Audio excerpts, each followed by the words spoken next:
Hola, buenas tardes. En el presente video vamos a tocar temas referentes a la asignatura Derecho Ecológico. Esto referente a la tarea 4 y 5. Los temas a tratar en primer punto es los recursos naturales y las áreas naturales protegidas.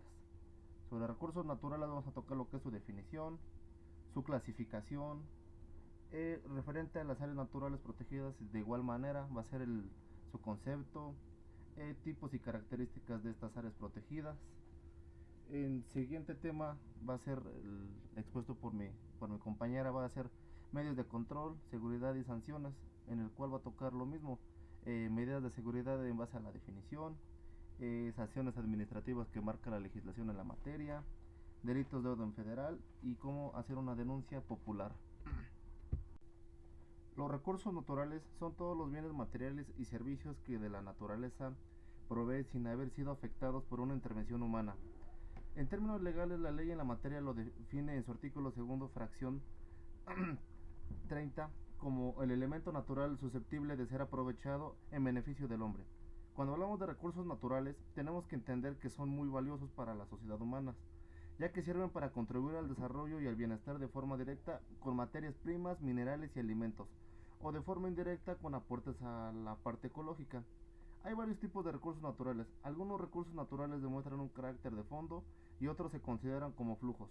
Los primeros son agotables, mientras que los otros solamente se agotarán en caso de si se emplean o extraen en una tasa mayor de su renovación. Clasificación de los recursos naturales. Esta clasificación se hace en 6 tipos. Tocamos el primer tema, que es renovables, no renovables, reciclables, bióticos, minerales y fósiles. Empezamos con el primero, que es renovable. Estos recursos son de índole biótica, cuyo uso es excesivo, el cual lo puede convertir en un recurso extinto. Caso de bosques o pesquerías, aunque hay otros que no tienen límite, como la luz solar, el viento, entre otros. El siguiente, no renovables. Estos recursos son los depósitos limitados o con ritmo de generación muy bajo. Caso de la minería, los hidrocarburos, entre otros. Reciclables. Estos recursos son una propuesta que busca generar conciencia social sobre la importancia reciclado, del reciclado de residuos, como los metales, papeles, cartones y plásticos que son desechables habitualmente. El siguiente son bióticos. Estos recursos son los que nos brinda la naturaleza, los cuales el hombre utiliza para producir bienes y servicios, y que se regeneran por la ley natural siempre y cuando se exploten de manera racional. De lo contrario, podrían convertirse en recursos no renovables. El siguiente son minerales.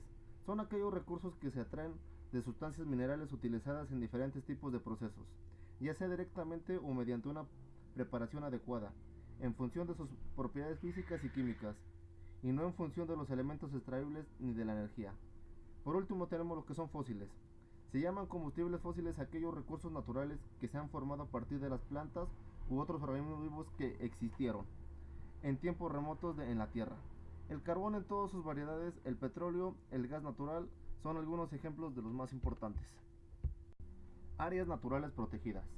De acuerdo a la ley en la materia, en su numeral 3, fracción segunda, área natural protegida es la zona o zonas de territorio nacional y aquellas sobre las que la nación ejerce su soberanía y jurisdicción, en donde los ambientes originales no han sido significativamente alterados por la actividad del ser humano o que requieren ser preservadas y restauradas, y estas están sujetas al régimen previsto en esta ley.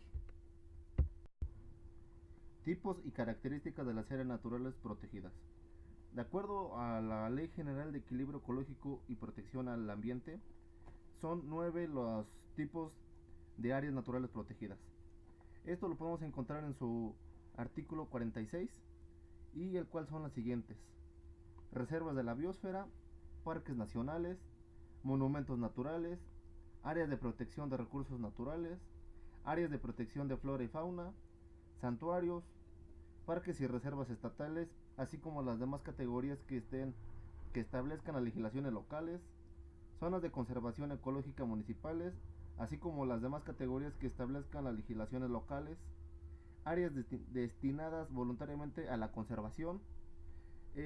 Prácticamente serían las nueve diferencias, bueno, las 9 áreas naturales protegidas que nos establece esta ley. De igual manera nos dice que las áreas naturales de reserva de la biosfera a los de los parques y reservas estatales son de competencia de la Federación, mientras las dos restantes son de competencia municipal. En el caso de las áreas naturales protegidas no podrán autorizarse la fundación de nuevos centros de población. Sí, resumiendo, las últimas dos, lo que son zonas de conservación ecológica municipales, así como las demás categorías que establezcan la legislación local y áreas destinadas voluntariamente a la conservación, como se dijo anteriormente, son de carácter municipal, mientras el resto son de carácter federal. Como podemos ver en la imagen, es algo referente a lo del tema. Estamos viendo lo que son los santuarios, reservas de biosfera, parques nacionales, que es lo que hay más en nuestro país, al igual casi al parejo que de áreas de protección de flora y fauna. Por mi parte sería todo, lo dejo con mi compañera con los siguientes temas. Gracias. Actividad 5. Medios de control, seguridad y sanciones. Inspección y vigilancia. Medidas de seguridad. De acuerdo al artículo 170 de la ley en materia, las medidas de seguridad se utilizan cuando exista riesgo inminente de desequilibrio ecológico o de daño o deterioro grave a los recursos naturales, casos de contaminación con repercusiones peligrosas para los ecosistemas, sus componentes o para la salud pública, y solo la Secretaría de Medio Ambiente y Recursos Naturales, fundando y motivadamente para ordenar algunas medidas de seguridad que se encuentran ordenadas en el mismo fundamento legal antes mencionado. En términos generales, son 3 medidas de seguridad, las cuales son la clausura, ya sea temporal, parcial o total, de las fuentes contaminantes, el aseguramiento precautorio de materiales y residuos peligrosos y la neutralización de residuos peligrosos. 2. Sanciones administrativas. Una sanción administrativa puede adquirir por el motivo de las violaciones a los preceptos de la Ley General del Equilibrio Ecológico y la Protección al Ambiente, sus reglamentos y las disposiciones que de ellas emanen, y serán sancionados administrativamente por la Secretaría del Medio Ambiente y Recursos Naturales, con uno o más de las sanciones que se establecen en el numeral 171 de la legislación antes mencionadas, las cuales son las siguientes. 1. Multa por equivalente de 30 a 50,000 días de salario mínimo general vigente en el Distrito Federal al momento de imponer la sanción. 2. Clausura temporal o definitiva total o parcial cuando, inciso A, el infractor no hubiera cumplido con los plazos y condiciones impuestas por la autoridad con las medidas correctivas o de urgente aplicación ordenadas. Inciso B, en caso de reincidencia, cuando las infracciones generen efectos negativos o al ambiente. Inciso C, se trata de desobediencia reiterada en 3 o más ocasiones. El tercero, arresto administrativo hasta por 36 horas. El cuarto, el decomiso de los instrumentos ejemplares, productos o subproductos directamente relacionados con las infracciones relativas a los recursos forestales. 5. La suspensión o revocación de las concesiones, licencias, permisos y autorizaciones. 3. Delitos del orden federal. De acuerdo al artículo 182 de la legislación antes mencionada, nos establece que en aquellos casos en que, como resultado del ejercicio de sus atribuciones, la Secretaría de Medio Ambiente y Recursos Naturales tenga conocimiento de actos o omisiones que pudieran constituir delitos conforme a lo previsto en la legislación aplicable, formulará ante el Ministerio Público Federal la denuncia correspondiente. Cabe resaltar que toda persona podrá presentar directamente las denuncias penales que corresponden a los delitos ambientales previstos en la legislación aplicable. 4. Denuncia popular. De acuerdo al numeral 189 de la misma legislación mencionada anteriormente, la denuncia popular la puede realizar toda persona, grupos sociales, organizaciones no gubernamentales, asociaciones y sociedades ante la Procuraduría Federal de Protección del Medio Ambiente o ante otras autoridades. De acuerdo a la presente ley, la denuncia popular podrá ejercerse por cualquier persona, bastando que se presente por escrito o contenga los siguientes datos: el nombre o razón social, domicilio, teléfono del denunciante y, en su caso, de su representante legal, los actos, hechos u omisiones denunciados, los datos que permitan identificar al presunto infractor al localizar la fuente contaminante, y 4. Las pruebas en que su caso ofrezca el denunciante. Conclusión.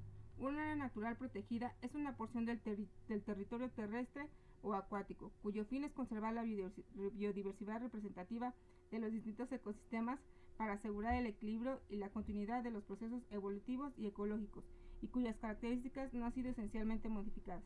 Estas zonas son manejadas bajo el instrumento político con mayor definición jurídica para la conservación, regulando sus actividades bajo el marco normativo de la Ley General del Equilibrio Ecológico y Protección al Ambiente, estando sujetas a regímenes especiales de protección, conservación, restauración, desarrollo, medios de control, seguridad y sanción según sean sus categorías establecidas en la ley.